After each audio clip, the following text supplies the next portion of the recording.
దేవుని వాక్యం చూసుకుందాం. బైబిల్ సినిమాలో ఒకసారి చూద్దాం. యోహాను సువార్త 21వ అధ్యాయము 15వ వచనం చదువుకుందాం. యోహాను సువార్త 21వ అధ్యాయము 15వ వచనం. ఎవరన్నా మైక్లో చదవండి నాకు. వారు భోజనము చేసిన తరువాత యేసు సీమోను పేతురును చూచి, యోహాను కుమారుడువైన సీమోను, వీరికంటే నీవు నన్ను ఎక్కువగా ప్రేమించుచున్నావా అని అడుగగా, అతడు, అవును ప్రభువా, నేను నిన్ను ప్రేమించుచున్నానని నీవే ఎరుగుదువని ఆయనతో చెప్పాను. యేసు, నా గొర్రె పిల్లలను మేపుమని అతనితో చెప్పాను. ఇక్కడ యేసు ప్రభువారు సీమోను పేతురుతో ఏం మాట్లాడుతానంటే, యోహాను కుమారుడైన సీమోను, వీరికంటే నీవు నన్ను ఎక్కువగా ప్రేమించుచున్నావా అని అడుగగా, అతడు, అవును ప్రభువా, నేను నిన్ను ప్రేమించున్నాను నీవే ఎరుగుదవని ఆయనతో చెప్పాను. యేసు అన్నారు, నా గొర్రె పిల్లల మేపమని అతనితో చెప్పాను. మొదటిసారి అడిగారు ఇదే ప్రశ్న, రెండవసారి కూడా ఇదే ప్రశ్న అడిగారు, మూడవసారి కూడా ఇదే ప్రశ్న అడిగారు. అంటే నువ్వు నన్ను ప్రేమిస్తున్నావా? ఎవరికంటే? వీరికంటే. అంటే తన వృత్తిని అవ్వచ్చు, ఒకవేళ తన యొక్క మరి స్నేహితులు అవ్వచ్చు, దేవుని కన్నా ఎక్కువగా మనము ఏది ప్రేమించొద్దని ఇక్కడ మనం పేతురు గారి విషయంలో మనం చూస్తున్నాం. ఎందుకంటే ఈ పేతురు గారు ఎక్కువగా యేసు ప్రభుతో దగ్గరగా ఉన్న వ్యక్తి. అసలు మొట్టమొదటి సువార్త ప్రకటించడానికి కూడా యేసు ప్రభు వారికి దోనిచ్చింది కూడా ఎవరో? పేతురు దోనిలో నుంచే వాక్యం చెప్పి. అలాగే ప్రతిసారి కూడా మరి ఏది డౌట్ వచ్చినా పేతురు గారే ముందు అడుగుతూ ఉండేవాడు. నిజమే. అలాగే మరి ఎక్కడికి వెళ్ళినా నీళ్ల మీద నడిచిన వ్యక్తి కూడా పేతురు గారే. కానీ దేవుడు అన్నాడు, వీరికంటే నన్ను ఎక్కువగా ప్రేమిస్తున్నావా అన్నాడు. అంటే ఈ లోకంలో కొన్నిసార్లు దేవుని మనము ప్రేమించేటప్పుడు వాక్యం ఏం చెప్తుందంటే, నీ పూర్ణ హృదయంతో, నీ పూర్ణ ఆత్మతో నీ దేవుడైన యెహోవాను ప్రేమించాలా. అది మనకి దేవుడిచ్చిన ఆజ్ఞ. ఎలా ప్రేమించాలంట? నీ పూర్ణ హృదయంతో ప్రేమించాలా. ఎందుకంటే కొన్నిసార్లు మన హృదయంలో కూడా రకరకాలుగా మనము ఎవరికి చూపించే ప్రేమ వాళ్ళకి మనం చూపిస్తూ ఉంటాము. కానీ దేవుడు అంటున్నాడు, లూకా సువార్తలో మీరు చూడండి 14వ అధ్యాయము 25-26 వచనంలో అక్కడ ప్రభువారు ఒక మాట మాట్లాడుతున్నారు. లూకా సువార్త 14వ అధ్యాయము 25-26 వచనం చూడండి.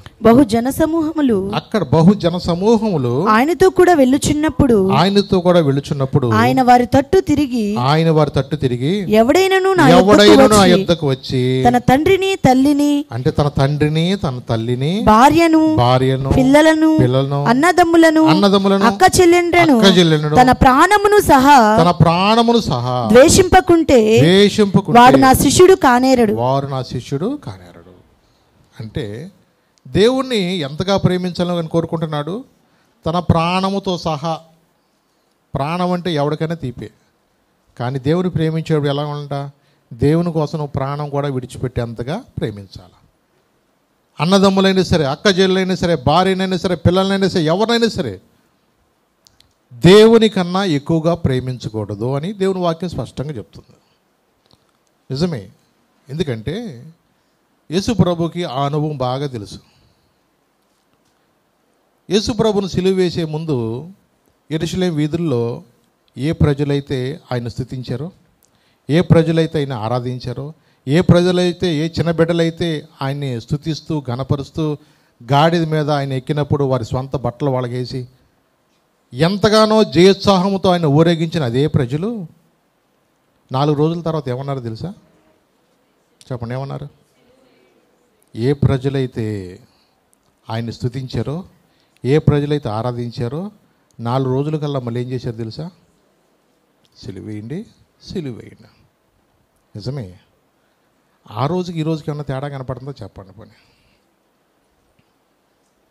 కోటాల్లో మనం ఎంతగానో దేవుని స్తుతించిన ప్రజలమే 4 రోజుల తర్వాత మళ్ళీ మన పరిస్థితులు ఎలా మారిపోతాయో మనకే తెలియదు కొన్నిసార్లు. ఏ ప్రజలైతే స్తుతించారో, ఏ ప్రజలైతే ఆరాధించారో, ఏ ప్రజలైతే దేవుని గణపరిచారో ఆ ప్రజలే మళ్ళీ ఏం చేశారు సార్? సిలువ వేశారంట. నిజమేనండి. ఈ రోజున జీవము గల దేవుని బిడ్డలుగా ఆయన కొరకు మనము సమస్తము విడిచిపెట్టాలి. ఏమంటారా? ఆయన కోసము సమస్తము విడిచిపెట్టేవారుగా మనం ఉండాలంటున్నాడు అక్కడ. నిజమేనండి. ఎందుకంటే పేతురుతోని ఈ మాటలు ఎందుకు చెప్తున్నాడు మీరు అనుకోవచ్చు, కానీ మీరు మత్తయి సువార్త చూడండి ఒకసారి, 16వ అధ్యాయము 18-19 చూద్దాం.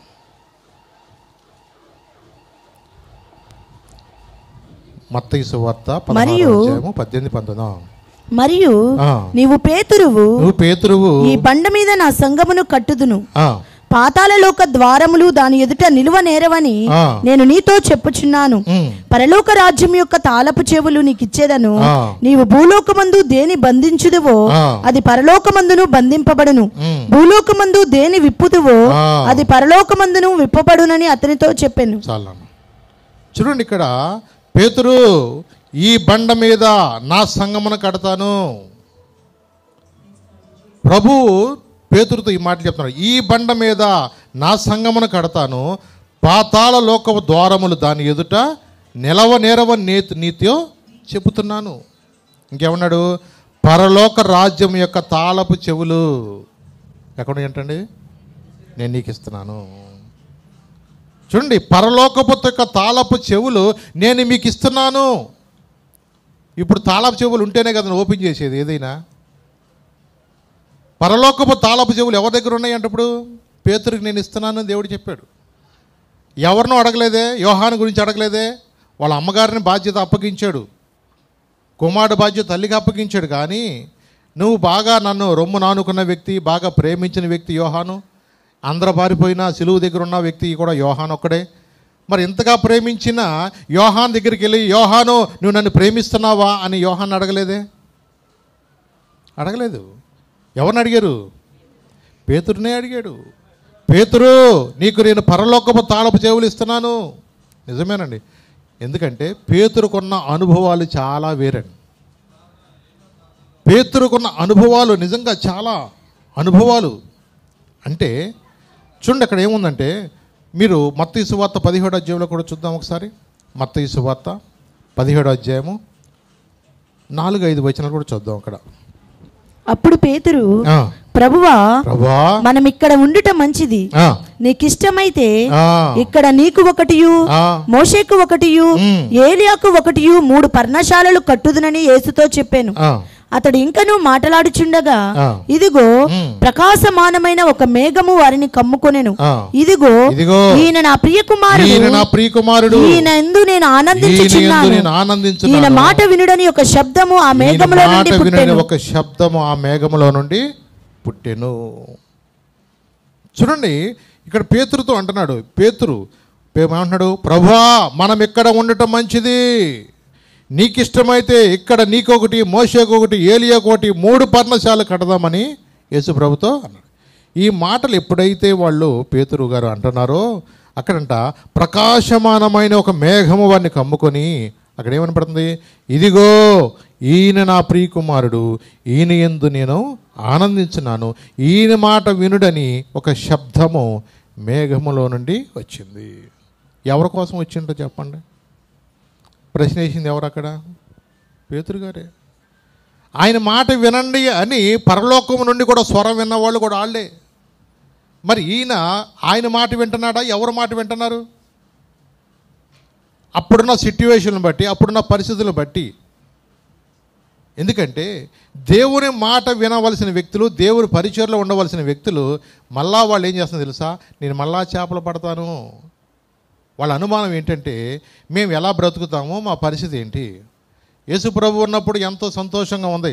యేసుప్రభు ఎక్కడికి వెళ్ళినా ఆటోమేటిక్గా లెక్కేసుకోవాల్సింది ఎవరో వెనకాల 12 మంది లెక్కేయాలి. మరి యేసుప్రభు కోసం బిర్యానీ వండితే మరి శిష్యులు కూడా ఏం చేయాలా? పప్పుచారు పెడతారా? తప్పదో. ఆ శిష్యులు కూడా ఏం చేయాలి? మళ్ళా ఆయనకి ఏది పెట్టారో అది అలాగ సమృద్ధిగా ఉండేది. అన్ని విషయాల్లో కూడా మర్యాదలకేం తక్కువ?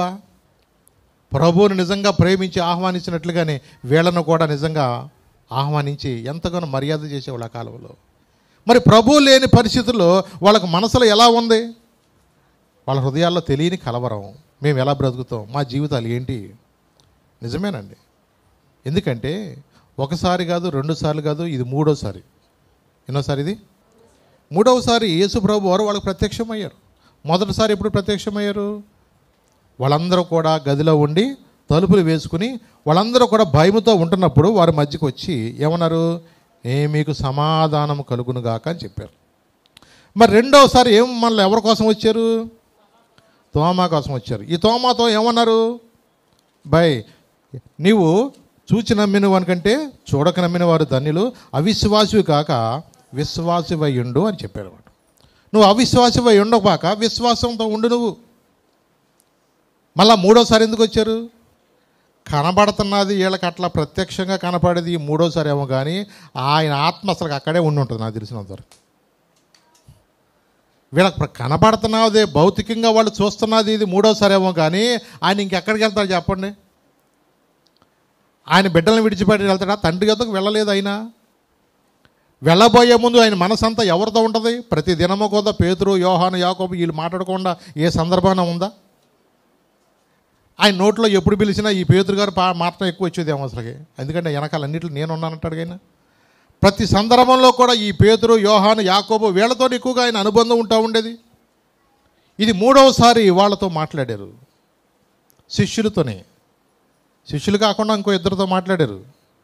మొదటిసారి ఎవరితో మాట్లాడారు? మగ్దలేని మరియతో మాట్లాడారు. మళ్ళీ అదే దినం ముందు ఎవరితో మాట్లాడారు? అమ్మాయి గ్రామస్తులతో మాట్లాడారు. ఆ రెండు లెక్కలోకి రాలా అవి బయట వాళ్ళు. వీళ్ళెవరో శిష్యులు. శిష్యులతో మూడవసారి వాళ్ళకి ప్రత్యక్షమయ్యారు. ఎందుకు ప్రత్యక్షమే మాట్లాడుతున్నారు? నువ్వు నిజంగా నన్ను కనుక ప్రేమిస్తే నువ్వు మళ్ళా చేపలు పడతాకు వచ్చేవాడు కాదు. నువ్వు నన్ను ప్రేమిస్తున్నావా? నువ్వు నన్ను ప్రేమిస్తే నా గొర్రెలు మేపు, నా గొర్రెలు కాయి. నిజమే, ప్రభువు చేయటానికి అదే పరిచయం చేయటానికి వచ్చారు. ఎందుకంటే ప్రభువుని గురించి ఏం చెప్పబడిందంటే యోహాను సువార్తలోనే, నేను గొర్రెలకు మంచి కాపరి అని ఉంది అక్కడ. ఎవరు గొర్రెలు అంటే ఎవరు చెప్పండి? మామూలుగా మేపుకునే గొర్రెలు అంటున్నారా? ఆయన ప్రజలు, ఆయన ప్రజలను. అందుకనే దావీదు భక్తుడు అంటాడు, యెహోవా నా కాపరి, నాకు లేమే కలుగుదు. దేవుడు మనకి కాపరిగా ఉన్నప్పుడు మనకేమైనా కలుగుద్దా? అందుకన్నాడు, నా కాపరి పైనందునా నాకు సంద్రముగా ఉన్నది, నా సంపద పైనందునా నాకు సమృద్ధిగా ఉన్నది, నా కాపరి వైనందునా నాకు ధైర్యముగా ఉన్నది, నా సంపద వైనందునా నాకు సమృద్ధిగా ఉన్నది, నిరీక్షణ వైనందునా నెమ్మదిగా ఉన్నది, ఆశ్రయమైనందునా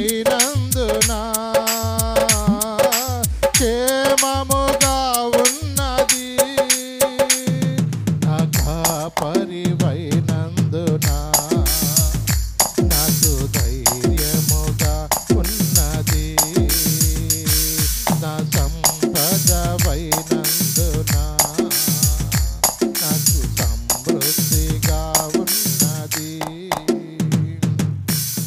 ధైర్యము కోల్పోయినా భయముతో మది నిండినా చీకటులే కమ్మినా సాగలేమని తెలిసినా, ధైర్యము కోల్పోయినా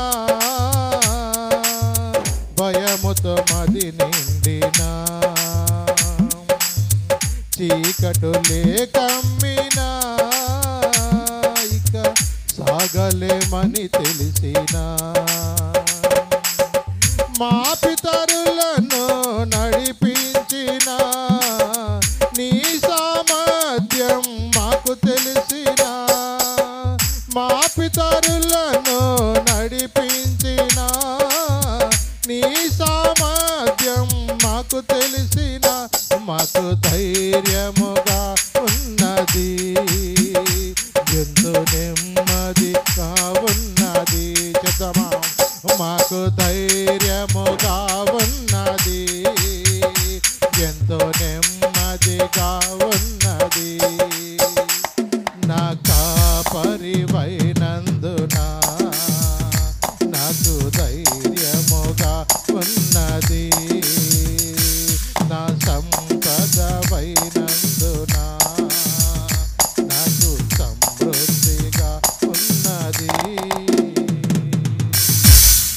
కొన్నిసార్లు ధైర్యం కోల్పోతాం.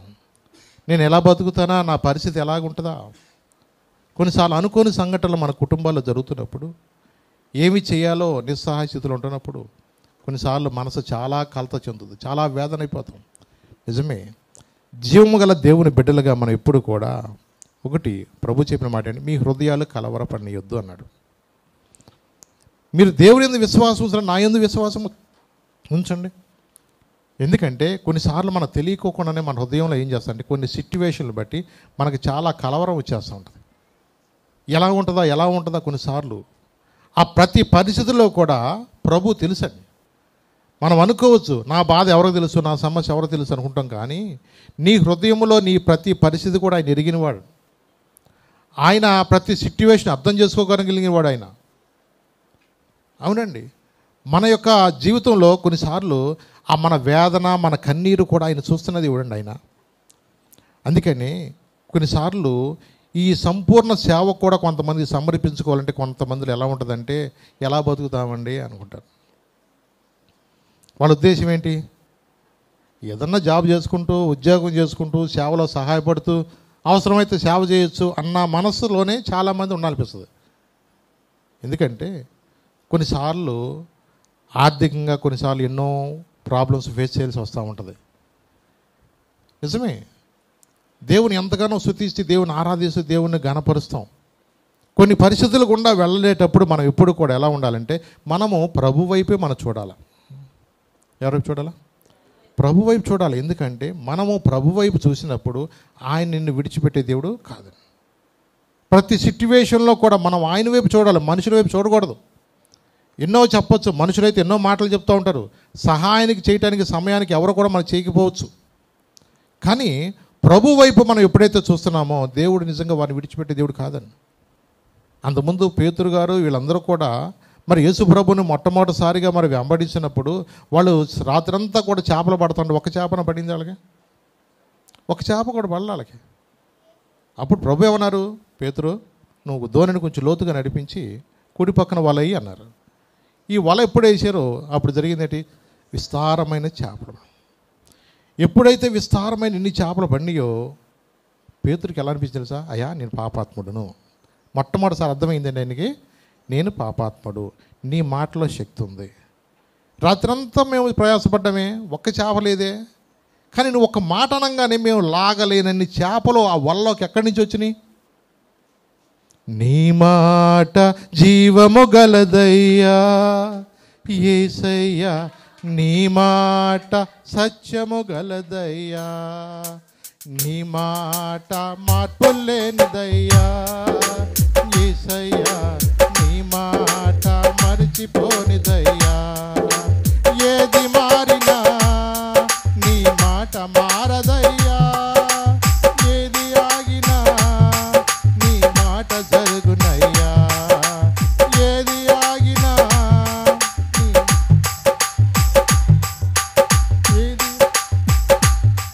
నీ మాట జరుగునయ్యా, నీ మాట జీవము గలదయ్యా యేసయ్యా, నీ మాట సత్యము గలదయ్యా, నీ మాట మార్పు లేనిదయ్యా యేసయ్యా, నీ మాట మరిచిపోనిదయ్యా. ఆయన మాట్లాడితే చాలండి, ఆయన మాటలో జీవం ఉందండి. అప్పుడు దాకా లేని చేపలు ఎక్కడి నుంచి వచ్చినాయి? నిజంగా ఆశ్చర్యం అండి. మత్తయి సువార్త చూద్దాం ఒకసారి, 4వ అధ్యాయంలో 19-20 వచనం చదువుతాను. మత్తయి సువార్త 4వ అధ్యాయము 19-20 వచనం. ఆయన నా వెంబడి రండి, నా వెంబడి రండి, నేను మిమ్మును మనుషులను పట్టు జాలరులుగా చేతులని వారితో చెప్పాను. వెంటనే వారు తమ వలలు విడిచిపెట్టి ఆయన ఏం చేశారండి? మీకు రాత్రులు బాగా చేపలు పడతాయి, రాత్రులంతా చేపలు పట్టండి, పగలంతా వచ్చి నాయనకలరండి అన్నాడు ఆయన. వెంటనే తమ వలలు విడిచిపెట్టి ఆయన వెంబడించారంటండి. నిజమేనండి. అంత వెంటనే లోబడతాం అంటే దేవుని యొక్క మాటలు ఎంతగా నమ్మారో తెలుసాళ్ళు. ఆయన మాట యథార్థమని, ఆ మాట సత్యమని, ఆయన గురించిన వార్తలు మరి ఎంతవరకు వాళ్ళు విన్నారో కానీ ప్రభు చెప్పిన ఒక్క మాటని ఏమని తెలుసు ఆయన, నా వెంబడి రండి నేను మిమ్మల్ని మనుషులు పట్టు జాలరులుగా చేస్తాన్నాడు. మరి నా వెంబడి రండి మిమ్మల్ని పరుషులు పెట్టి జాలరుగా చేస్తానని ఆ రోజు డిసైడ్ అయ్యి విడిచిపెట్టినాడు. యేసుప్రభు లేక చనిపోయిన తిరిగి లేచిన తర్వాత మరి యేసుప్రభు కోసం బతకాలిగా. నా ప్రభు నాతో చెప్పారు కదా, నేను మిమ్మల్ని మనుషులు పెట్టి జాలరుగా చేస్తాను కదా, మళ్ళీ నేను ఈ చేపలు పడతాకే వచ్చానేంటి? మళ్ళీ ఆయన జరిగింది కాక మళ్ళా వనమంతా జరిపినట్టుగా మిగతా వాళ్ళ బ్యాచ్ కూడా మేము కూడా అదే పనిలో ఉంటాం. చూడండి, దేవుని కొరకు నిలబడవలసిన వ్యక్తి నేను చేపలు పడతాను మళ్ళా ఎప్పుడైతే వెళ్ళిపోయారో ప్రభు హృదయం నిజంగా చాలా ద్రవించిపోయింది. నేను ఉన్నప్పుడేమో వెంటనే వాళ్ళ విడిచిపెట్టారు, నేను లేని టైంకి వచ్చేకి మళ్ళీ ఏమైపోయారు వీళ్ళు, మేము ఎలా బ్రతుకుతామా, మేము ఎలా జీవిస్తామా, మా పరిస్థితి ఏంటి? నిజమేనండి, కొన్నిసార్లు మనుషుల యొక్క ఆలోచనలు రకరకాలుగా ఉండొచ్చు. కొన్నిసార్లు మనుషులను డబ్బు తప్ప ఇక వేరేది ఇక అవకాశం లేదని చాలామంది భావించవచ్చు. ఒకరోజు యేసుప్రభు దగ్గరికి ఒక వ్యక్తి వచ్చారు. ఆయన గొప్ప ధనవంతుడే, కానీ ఆయనకు ఒక అనుమానం ఉంది. ఆయన నిత్య జీవం పొందుకోవాలని ఆశ ఉంది. మరి నిత్య జీవం పొందాలంటే ఎవరిని అడిగితే తెలుస్తుంది? అది పరలోకం నుంచి వచ్చిన యేసుప్రభుని అడిగితేనే తెలుస్తుంది. ఆయన వచ్చన్నాడు, సద్బోధకుడా, నిత్య జీవమునకు వారసులకు నేనేమి చేయాలి అన్నాడు. నా ఆజ్ఞలు పాటిస్తున్నావా అంటే, అయ్యా బాల్యం నుండి ఇవన్నీ కొన్ని పాటిస్తున్నాయని అన్నాడు. ఇంకా నాలో ఏమైనా కొదువుగా ఉందని ప్రభుని అడిగితే, నీ యొక్క డబ్బు వల్ల వాటిని విడిచిపెట్టి పేదలకి ఇచ్చేసి నన్ను వెంబడించు అన్నాడు. కానీ వెంబడించాడా? ఎందుకంటే తన మనసులో ఏమనుకున్నాడంటే, డబ్బు లేకపోతే మనము బ్రతకటం కష్టం. ఇలాంటి పరిస్థితిని బట్టి అతను వ్యసన పడుతూ వెళ్ళిపోతే పేతురు గారికి ఒక డౌట్ వచ్చింది. చూద్దాం, మార్కు సువార్తలో 10వ అధ్యాయము 27వ వచనం చూద్దాం. మార్కు సువార్త 10వ అధ్యాయం 27వ వచనం చదువున్నాను. యేసు వారిని చూచి, ఇది మనుషులకు అసాధ్యమే గాని దేవునికి అసాధ్యము కాదు. దేవునికి సమస్తమును సాధ్యమే. దేవునికి సమస్తము కూడా సాధ్యమే. ఇది మనుషులకు అసాధ్యమేమో కానీ దేవునికి మాత్రం సమస్తము సాధ్యం. నేను ఎలా బ్రతుకుతానా, నా పరిస్థితి ఏంటా? నిజమేనండి, తమ వలలు విడిచిపెట్టే పేతురు యోహాను కాదు, యోహాను, ఆంద్రేయ, అలాగే జెబెదయి కుమారులైన యాకోబు, యోహాను, వాళ్ళు కూడా వలలు విడిచిపెట్టి వచ్చేసారు. నిజమేనండి, చాలామంది గొప్ప గొప్ప దైవజనులు కూడా దేవుని మాటకు విధేయత చూపిన తర్వాత వాళ్ళు సమస్తాన్ని విడిచిపెట్టేసి దేవుని వెంబడించిన తర్వాత వాళ్ళని దేవుడు చాలా బహుబలంగా వాడుకున్న చరిత్రలో ఎంతోమంది ఉన్నారు. కానీ ఆ మనుషుల్లో కొంతమంది వారి అవిశ్వాసాన్ని బట్టి దేవుని పూర్తిగా వెంబడించలేకపోతున్నారు. ఎందుకంటే పిలిచినవాడు నమ్మదగినవాడు. నీ జీవితంలో ఏదైనా సరే నువ్వు నిలబడితే కార్యం ఆయన జరిగించుకుంటాడు. చెప్పు, ఒక వ్యక్తి ఆయన కావాలి. ఒక్క వ్యక్తి ఆయన నిలబడితే చాలు, ఆయన ఎలా జరిగిందో తెలియదు. కోటాలు పెట్టాలనుకున్నాం అనుకోండి, అలాగ అనుకుని మనం కోటాలు పెట్టాం, ప్రార్థన చేసాము, ఆయన చేసుకున్నాడు. అంతమంది జనాల్ని, అంతమంది మనుషులు కానీ, పరిచయం చేసేవాళ్ళు కానీ, సహాయం చేసేవారు కానీ, అవన్నీ కూడా దేవుడు చూసుకుంటాడు. నిలబడటానికి ఒక వ్యక్తి నిలబడితే ఆ వ్యక్తిని బలపరచడానికి దేవుడు అనేక కార్యాలు, అనేక సందర్భాలు ఆయన చూసుకుంటాడు. అందుకని కావాల్సింది నిలబడే వ్యక్తి కావాలా. ఈ పేతురు గారు ఏమనుకున్నాడు, నేను ఎలాగో, నా పరిస్థితి ఎలాగో, ప్రభు మాతో లేరు కదా. తనకు తానే కొన్నిసార్లు సొంతగా ఆలోచించడం వలన తను ఎప్పుడైతే కొంచెం విశ్వాసంలో బలహీనుడయ్యి నేను మళ్ళా చేపలు పడతాను అన్న తన భావాన్ని వ్యక్తపరిచాడు, మిగతా వాళ్ళు కూడా ఏమైపోయి తెలుసా, వాళ్ళు కూడా మళ్ళా అదే పరిస్థితిలో మేము కూడా ఎలా బతుకుతాం, మా పరిస్థితి ఏంటి అన్నా, నువ్వు ఎటుంటే అటే అన్నా నీ వెనకాలను. పేతురు గారు ఎటు వెళితే వాటి వెళ్ళిపోతున్నారు వాళ్ళు. అందుకని అడిగింది ఎవరు, మొట్టమొదట నేను వెళుతున్నాను అన్న వ్యక్తి దగ్గరికి ప్రభు వచ్చారు. పేతురు, నువ్వు నిజంగా నన్ను ప్రేమిస్తున్నావా? ఎందుకంటే ఈ లోకంలో మనుషులు ప్రేమిస్తే డబ్బునన్నా ప్రేమిస్తారు, లేదన్నా దేవుని ప్రేమిస్తారు. రెండింటిని ప్రేమించలేరు. నిజమేనండి. చూద్దాం, లూకా సువార్తలో 16వ అధ్యాయం 13వ వచనం చదువున్నాను ఒకసారి. లూకా సువార్త 16వ అధ్యాయం 13వ వచనం ఏం రాయబడిందంటే, ఏ సేవకుడును 2 యజమానులను సేవింపలేడు, వాడు ఒకని ద్వేషించి ఒకని ప్రేమించును లేక ఒకని అనుసరించి ఒకని తృణీకరించును. మీరు దేవునిని సిరిని సేవింపలేరని చెప్పాను. అంటే రెండిటిని మీరు ప్రేమించలేరు. రెండు పడవల మీద కాలేయలే మనం, అది అసాధ్యం.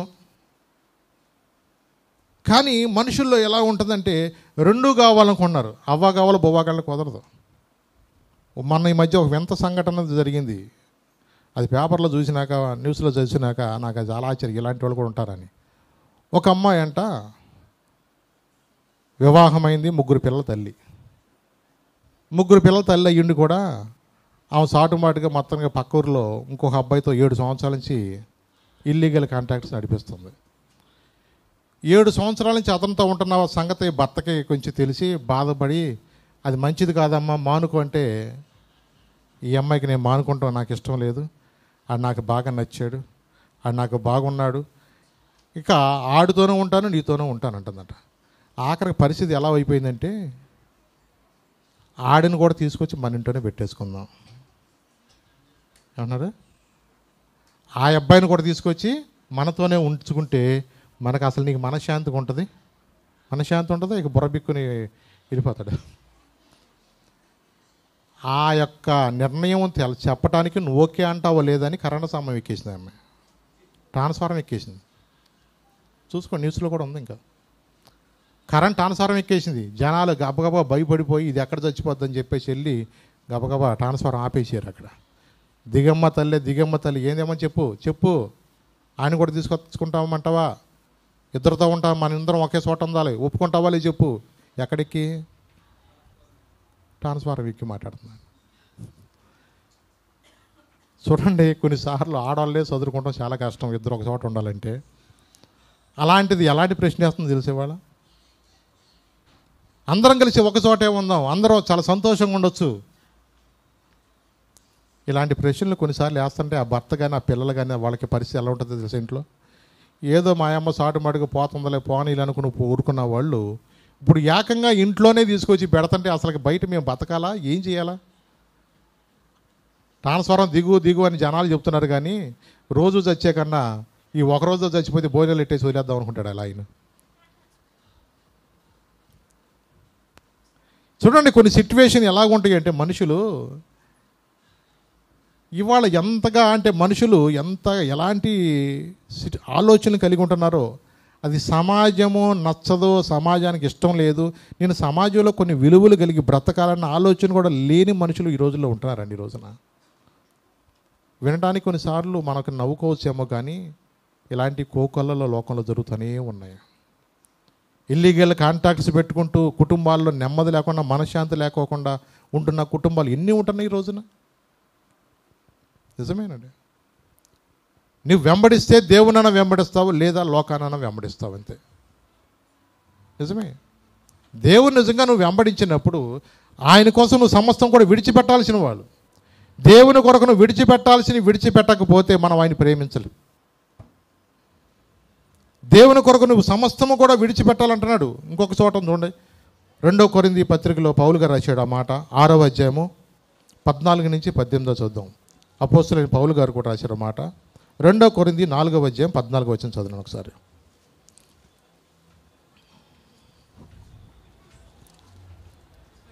ఆరో అధ్యాయం 14 నుంచి, మీరు అవిశ్వాసులతో జోడుగా ఉండకుడి, నీతికి దుర్నీతికి ఏమి సాంగత్యమో, వెలుగునకు చీకటితో ఏమి పొత్తు, క్రీస్తునకు బెలియాలితో ఏమి సంబంధము, అవిశ్వాసితో విశ్వాసికి పాలెక్కడిది, దేవుని ఆలయమునకు విగ్రహములతో ఏమి పొందిక, మనము జీవము గల దేవుని ఆలయమై ఉన్నాము, అందుకు దేవుడు ఇలాగూ సెలవిచ్చుచున్నాడు, నేను వారిలో నివసించి సంచరింతును, నేను వారి దేవుడినై ఉందును, వారు నా ప్రజలై ఉందురు, కావున మీరు వారి మధ్య నుండి బయలువెడలి ప్రత్యేకముగా ఉండుడి, అపవిత్రమైన దానిని ముట్టకుడని ప్రభువు చెప్పుచున్నాడు. మరియు నేను మిమ్మల్ని చేర్చుకొందును, మీకు తండ్రినై యుందును, మీరు నాకు కుమారులను కుమార్తెలై యుందురని సర్వశక్తి గల ప్రభువు చెప్పుచున్నాడు. మరి దేవుని కుమారులుగా మనం ఉన్నప్పుడు మనము ఎలాగ అవిశ్వాసులతో మనం కలిసి ఉంటాము? ఎందుకంటే మన విశ్వాసం అనేది కొన్ని సందర్భాల్లో తేలిపోతూ ఉంటుంది. దేవుని ప్రేమిస్తున్నాం అనుకుంటామో, దేవుని మనం మహింపరచాలనుకుంటాం, కానీ దేవుని నిజంగా మనం పూర్ణ హృదయంతో ప్రేమిస్తున్నామా? లోకము దాని ఆశలు గతించును కానీ దేవుని చిత్తము చేయవాడే నిరంతరము నిలుస్తాడు. ఈ లోకంలో క్రీస్తుకు అసలు బెలియాలకి ఏ సంబంధం? వెలుగునకు చీకటికి ఏం పొత్తు? దేవుని సన్నిధిలో ఆరాధించే ఆరాధనకు లోకములో ఉన్న వేరే ఆరాధనకు ఏ తేడా ఎంత తెలియట్లేదా? ఈ రోజుల్లో మనుషులు ఈ రోజున చాలామంది కూడా ఏంటంటే లోకములో లోకస్తులతో కలిసిపోతున్నట్టుగా ఉంటున్నారు, కానీ నేను దేవుని బిడ్డను, దేవుని మళ్ళా నేను సిలువ వేయకూడదన్న ఆలోచన ఈ రోజున చాలామందికి రావట్లేదు. నిజమే. ప్రభువును మనం ప్రేమించేటప్పుడు దేవుని కొరకు నువ్వు అన్నీ విడిచిపెట్టాల్సిందే. లోకంలో ఎక్కడ చూసినా అల్లరితో కూడిన ఆటపాటలు. కీర్తనాకుడు రాశాడు కదా, దుష్టుల ఆలోచన చొప్పున నడువుక ఎక్కడ నిలవద్దన్నాడు? పాపుల మార్గున నిలబడొద్దన్నాడు. చూస్తాం కూడా కాదు, నిలబడొద్దు అక్కడ. అపహాసకులు కూర్చుండు చోట నువ్వేం చేయకూడదు. మరి ఎక్కడ ఉండాలంట? యెహోవా ధర్మశాస్త్రమందు ఆనందించుచు. మనసు ఒక చోట, బయట అలాగా ఉండకూడదు. మళ్ళీ ఎక్కడ ఉండాలా? యెహోవా ధర్మశాస్త్రం ఆనందించాలా.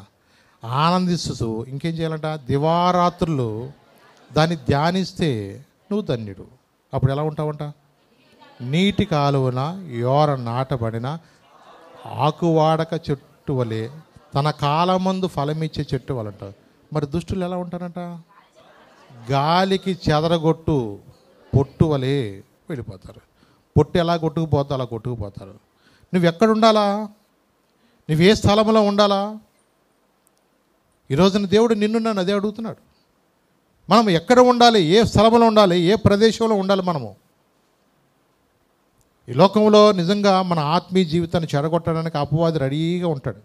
కొన్నిసార్లు ఆకాశ పక్షులు వచ్చి అంటారు చూసారా? అంటే ఏంటి? కాకులు గద్దలు కాదండు, ఆకాశ పక్షులు అంటే సాతానుగాడిని రెడీగా ఉంటాడు. ప్రార్థన అయిపోగానే రా తొందరగా వచ్చేయి, భోజనాలు అయిపోతాయి, రా త్వరగా రా అంటూ ఉంటాడు. ఇలాగో నీ జీవితంలో కొన్నిసార్లు నిన్ను ఏదేదో అనుకుంటావు, ఏదో తినొద్దాం అనుకుంటావు, కానీ లేనిపోని అంటించుకుని, లేనిపోని మురిగి పెట్టుకుని, లేనిపోయింది మనకి. నిజమే. నిన్ను ఏ విధంగా నిన్ను ఆత్మలో నష్టపరచాలని వాడు చూస్తూ ఉంటాడు. నిన్ను నువ్వు కాపాడుకుంటాం అనేది చాలా కష్టం. నీ మనసాక్షిని కాపాడుకుంటాం చాలా కష్టం. ఈ రోజున జీవము గల దేవుని బిడ్డలుగా నిజంగా నువ్వు ఎంత పోరాటంలో ఉన్నావో తెలుసా? ఈ రోజున నిజంగా మన పోరాడేది శరీరులతో కాదండు. ఎవరితోటి? మనము మన కనబడుకోకుండా మన మనసాక్షిని పాడు చేయడానికి ప్రయత్నం చేస్తున్న ఆకాశ పక్షి సాతానుగాడు. వాడు నిన్ను శోధిస్తాడు. వాడు నిన్ను ఏదో ఒక విధంగా నిన్ను నాశనం చేయాలని వాడు చూస్తూ ఉంటాడు. వాడు ఉద్దేశం ఏంటంటే నువ్వు కోటాల్లో బాగా నువ్వు వాక్యం విని దేవుని కొరకు బ్రతకాలి, దేవుని కొరకు నేను జీవించాలా, 100 ఫలం పొందాలి అని అనుకుంటావు. ఎన్నంతలో 100 ఫలం పొందాలనుకుంటావు. నా స్వభావాన్ని మార్చుకోవాలి, నా బతుకు మార్చుకోవాలి, ఎన్నో అనుకుంటావు. ఈ ఆకాశ పక్షి వచ్చొస్తుందని నీ స్వభావం ఎట్లా మారుదురా? నీ బుద్ధి ఎట్లా మారిపోద్ది? నువ్వు ఆయనతో సహవాసం చేయటం వల్ల మన బుద్ధి మారదు. ఆయన వాక్యాన్ని ధ్యానించడం వల్ల మన బతుకులు మారుతాయి. నీ విశ్వాసాన్ని నువ్వు కాపాడుకోవటం వల్ల నువ్వు దేవునిలో బలపడతావు. ఈ రోజున జీవము గల దేవుని బిడ్డలుగా మనం ఆయన్ని ప్రేమించాలి. ఎలా ప్రేమించాలా? నీ పూర్ణ హృదయంతో ఆయన ప్రేమించాలి. అవునండి. నువ్వు అలా ప్రేమించలేదనుకో, మందిరానికి వచ్చేప్పుడు నిద్రపోతావు, బయటికి వెళ్ళినప్పుడు నిద్రపోవటం కూడా అవకాశం. చెవుల్లో వచ్చి రక్తాలు వస్తాయి బయటికి మనకి. అంటే ఏంటి? కొంతమంది అంటున్నారు ఆ సౌండ్ కంట ఇంట్లో ఉన్న మొత్తం డబడబా పడిపోతుంది అంట, ఇళ్లల్లో ఉన్నాయి కూడా పడిపోతుంది అంట మొత్తం. నిజమే. కొన్నిసార్లు దడతల్లాడిపోతూ ఉంటుంది, కొన్నిసార్లు కిటికీలు అద్దాలు గిలగిలగిలాడుతూ ఉంటాయి. చూడండి, నిజమే. గుండె దడ. జీవము గల దేవుని బిడ్డలుగా అందుకని మనం చాలా మెలకు కలిగి ఉండాలా. అపవాది ఎలాగో కాదు, ఆకాశ పక్షిలాగా నీ హృదయాన్ని, నీ తలంపులను, నీ మనస్సాక్షిని పాడు చేయడానికి దేవుని కొరకు నిలబడాలా, దేవుని కొరకు బ్రతకాలా. ఆయన స్తోత్రము, ఆయనకి స్తుతులు చెప్పి మన నోటితోటి కూడా మళ్ళీ ఏం చేస్తా తెలుసా? సిలివేయటం. మళ్ళా సిలివేయటం. 4 రోజుల్లో ప్లేట్ పార్చేశారు. ఆ బ్యాచ్కి మన బ్యాచ్కి అంత తేడా ఉందంటారా? అందుకని మన అనుభవంతో మొట్టమొదటి చెప్పేశాడు, నరులు చెడుతనమంట భూమి మీద గొప్పదనియు వారి తలంపులని ఊహంతా కూడా ఎల్లప్పుడూ కూడా కేవలము చెడ్డదంటండి. నిజమేనండి. ఈ రోజున మన యొక్క విశ్వాసాన్ని మనం చాలా జాగ్రత్తగా కాపాడుకోవాలి. ఈ రోజున ఎక్కడ మన దేవుని ప్రేమిస్తున్నావు? ధరలోని ప్రేమలన్నీయు స్థిరము కావు, తరిగిపోవును. క్రీస్తు యేసు కల్వరి ప్రేమ కడవరకు ఆదరించును. ధరలోని ప్రేమలన్నీయు స్థిరము కావు, తరిగిపోవును. క్రీస్తు యేసు కల్వరి ప్రేమ కడవరకు ఆదరించును. ఎన్నాడెన్నడు మారనిది నా యేసుని దివ్య ప్రేమ, ఎన్నాడెన్నడు వీడనిది నా యేసుని నిత్య ప్రేమ. ఎన్నాడెన్నడు మారనిది నా యేసుని దివ్య ప్రేమ, ఎన్నాడెన్నడు వీడనిది నా యేసుని నిత్య ప్రేమ. ప్రేమ యేసుని ప్రేమ అది ఎవరు కొలువలేనిది. నిజమో దీనిని నమ్మో, ఇది భువి అందించలేనిది. ఈ లోకంలో భార్య భర్తల మధ్య ప్రేమైన కొంతకాలమే ఉంటుంది, అన్నదమ్ముల ప్రేమైన కొంతకాలమే ఉండొచ్చు. ఈ లోకంలో బంధుమిత్రుల మధ్య ప్రేమైన కొంతకాలం ఉంటుంది. కానీ యేసయ్య ప్రేమ అంట అది మార్పు లేనిదండి, అది వాడబారనదండి. దేవుని యొక్క ప్రేమ శాశ్వతమైన ప్రేమతో నన్ను ప్రేమిస్తున్నానండి. నిజమేనండి, దేవుడు నిజంగా ఎంతగా ప్రేమించాడు వాళ్ళని. ఈ రోజున అదే ప్రేమతో మనల్ని ప్రేమిస్తున్నాడు. ఆయన మాట విన్నా వినకపోయినా కొన్నిసార్లు ఏదో ఒక దినముందు నా కుమారుడు తన హృదయాన్ని మనకిస్తాడు. ఎవరు మన నశించిపోవడం దేవుని చిత్తం కాదు, ఎవరు నరకానికి వెళ్ళడం దేవుని చిత్తం కాదు. దేవుని సన్నిధిలో మనం వెళ్ళినప్పుడు మన కొన్నిసార్లు మన అవిశ్వాసంతో ఉండకూడదండి. నేను పిలిచినవాడు, నమ్మదగినవాడు, ఆయన ఏదైనా నీ కోసం చేయగలిగిన దేవుడు. తన ప్రాణాన్ని ఇచ్చిన దేవుడు నిన్ను పోషించలేడా? నీ జీవితంలో ఏ కార్యం జరిగించలేడా? నీకు ఏ సమయానికి ఏది అవసరమో ఆయనకు అన్నీ తెలుసు. కానీ మన విశ్వాసంతో మనం ఎప్పుడు కూడా ప్రభు వైపు చూడాలి తప్ప మనుషుల వైపు ఎప్పుడు చూడొద్దు. ఎప్పుడు కూడా మనుషుల వైపు చూడొద్దు. మీరు దేవుని వైపు మీరు చూడండి. నా జనులు ఎన్నడూ కూడా సిగ్గునందరు. దేవుని బిడ్డలుగా దేవుని యొక్క వాక్యము ప్రకటించడానికి విశ్వాసంతో మీరు వెళ్ళండి. ఎవరైనా సరే పలానా వాళ్ళే ప్రకటించాలని లేదని, ఆడవాళ్ళు లేదు, మగవాళ్ళు లేదు, ఏదైనా కాదు. రక్షించబడిన నీవు దేవుని కొరకు బ్రతకడం అనేది మన యొక్క గొప్ప ధన్యత. నిజమేనండి. ఏం పిలుపు ఉందని పాపాత్మురాలైన స్త్రీకి, సమరయ స్త్రీకి ఏం పిలుపు ఉందని తన మనసులో ఎప్పుడు ఆపుకోగలిగిందా? నా బ్రతుకును మార్చిన దేవుడు, నాకు జీవ జలాన్ని ఇచ్చిన దేవుడు ఆయన నా బ్రతుకును మార్చాడయ్యా, నా స్వభావాన్ని మార్చాడయ్యా. నా బుద్ధి ఇంతవరకు అసలు ఎంత చండాలంగా ఉండేదో అలాంటిది ప్రభు మాటలు విన్న తర్వాత నేను కూడా ఫలించాలా, నూరంతలు ఫలించాలా. ఇప్పటికీ నేను ఎంత నష్టపోయాను, నా స్వభావాన్ని మార్చుకోవాలా, నా యొక్క ప్రతి ఒక్క పరిస్థితుల్లో కూడా నేను దేవుని మీద ఆనుకోవాలని చెప్పేసి, దేవుని మీద ఆనుకోవాలని చెప్పి విశ్వాసంతో సమరయ ప్రాంతానికి వెళ్ళింది. అక్కడ ఉన్న ప్రజలతో మాట్లాడింది. వాళ్ళందరూ కూడా గ్రహించి 2 దినాలు యేసు ప్రభుని ఆయనతో పాటు ఉంచుకుని ఆయన చెప్పిన మాటలు విన్నారండి. ఒక గ్రామానికి ఎంత దీవెనకరంగా ఉందండి, ఎంత ఆశీర్వాదకరంగా ఉంది. మొట్టమొదట వాక్యం ప్రకటించింది సమరయ ప్రాంతంలో ఆమె. ప్రభు మాటలు విన్న తర్వాత నిజంగా ఎంత దీవెనకరంగా ఉంది. తన తర్వాత ఫిలిప్ వెళ్ళాడు ఆ ప్రాంతంలోకి. మళ్ళా ఫిలిప్ వెళ్ళిన తర్వాత ఆ ప్రాంతంలో కూడా సువార్త ప్రకటించాడు. ఎన్ని అద్భుతాలు జరిగించాడు. ఎంతమంది కుంటివారు, గుడ్డివారు, నిజంగా ఎలాంటి బలహీనలు, దయ్యములు పట్టినవారు వారందరూ కూడా విడిపించినప్పుడు ఆ సమరయ పట్టణంలో మిగులు సంతోషం కలిగిందని ఉంది. చూడండి, ఎవరో ప్రకటించాను కాదా, నీ హృదయంలో నా హృదయంలో నిజంగా నువ్వు దేవుని ప్రేమిస్తే దేవుని గురించి మాట్లాడుకొని ఉండలేము. బాగా జరిగినవి చెప్పుకుంటే మనకేం రాదు. మన జీవితంలో దాన్ని అప్లై చేసుకోవాలి, మన హృదయంలో దాన్ని తీసుకోవాలి. నేను 100 ఫలం పొందలేకపోతున్నానయ్యా, నా హృదయంలో ఎక్కడ నా లోటుపాట్లు సరి చేసుకుంటానయ్యా. నిజమే, మన జీవితంలో చాలా సమయం వృధా అయిపోతుంది. ఇప్పటికే ఎంతో నష్టపోయాం, ఇప్పటికే ఎంతో కాలం.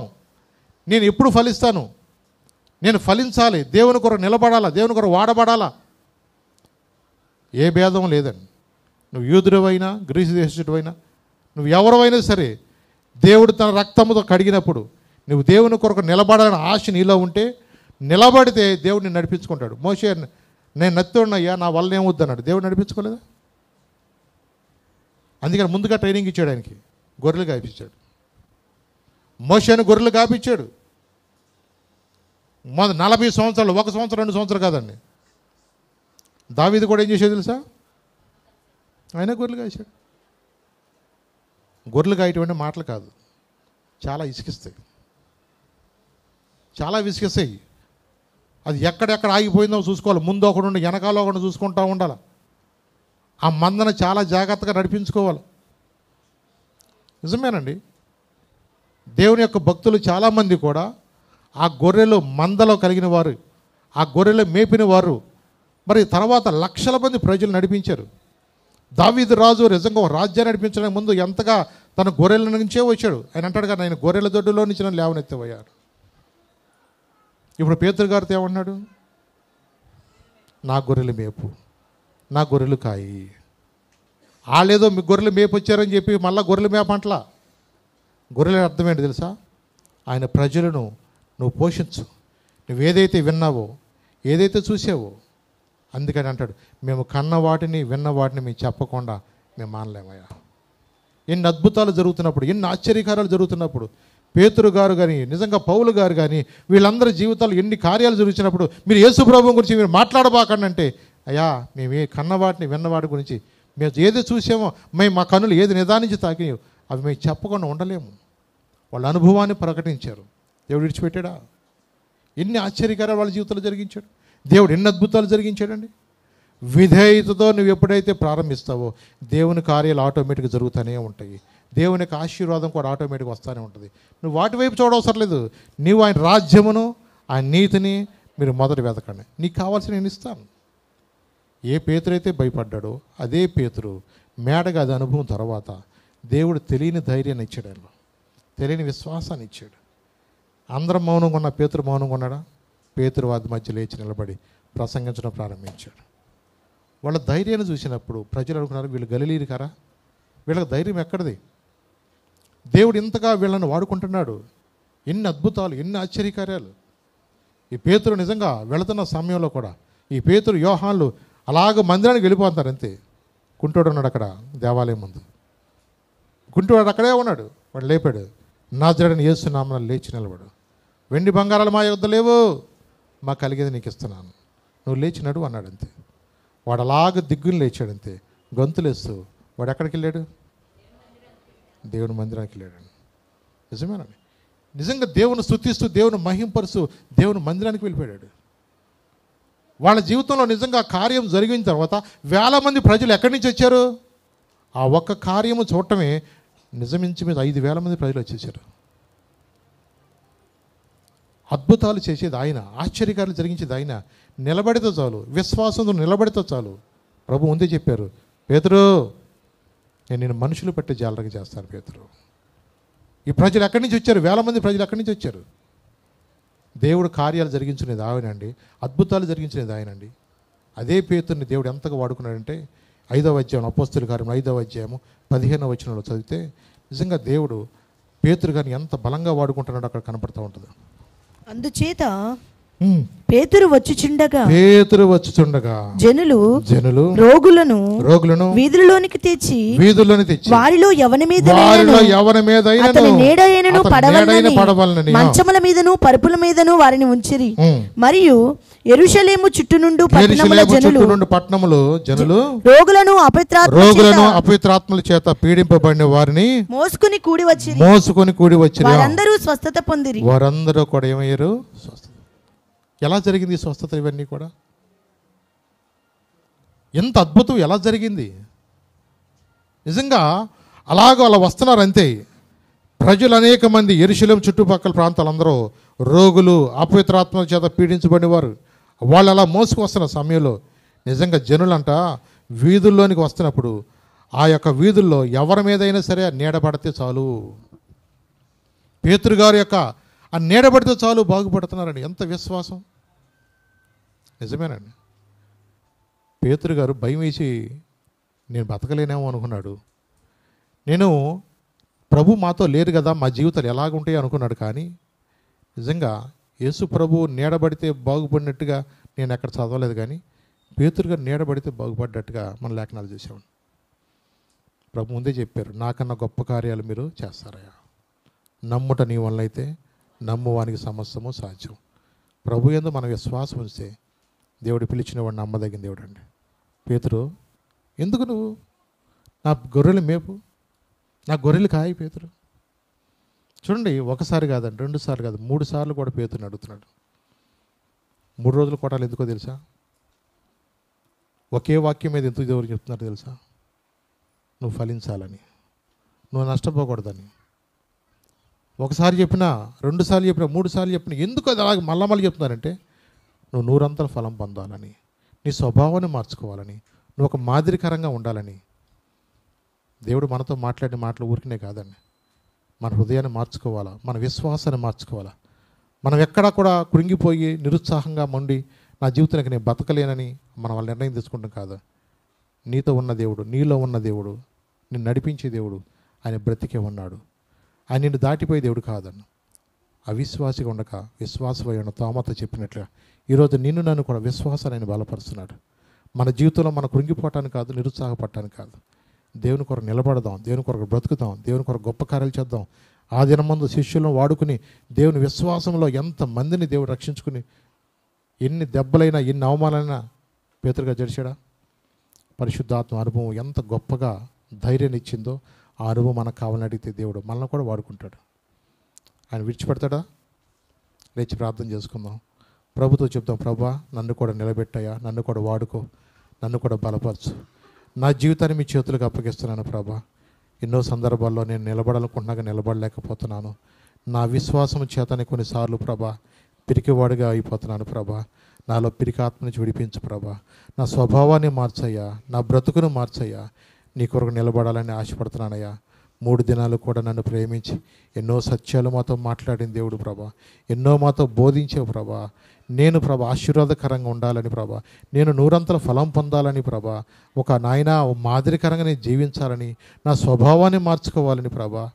నిజమే ప్రభా, పేతురుని 3 సార్లు నువ్వు నిజంగా నన్ను ప్రేమిస్తున్నావా, నువ్వు నిజంగా నన్ను ప్రేమిస్తే నా గొర్రెలు మేపు అన్నాడు ప్రభా. నిజంగా నిన్ను ప్రేమిస్తే నీ కొరకు నిలబడతామయ్యా, నీ కొరకు బ్రతుకుతామయ్యా, నీ సాక్షిగా బ్రతుకుతాం ప్రభా. ఆ 100 ఫలం మేము పొందుకోవాలయ్యా. మేము ప్రభా ఏదో అరాకొరగా అలా ఉండటం కాదయ్యా ప్రభా. లోకంలో కలిసిపోయినట్టుగా మేము ఉండటం కాదయ్యా. లోకమునకు వేరుగా ఉండి నిన్ను మహింపచ్చే జీవితాలు మాకు దయచే. కృపకలి దేవా, దయగల రాజా, మా నమ్మదగిన దేవా నీకు వందనాలు తండ్రి ప్రభా.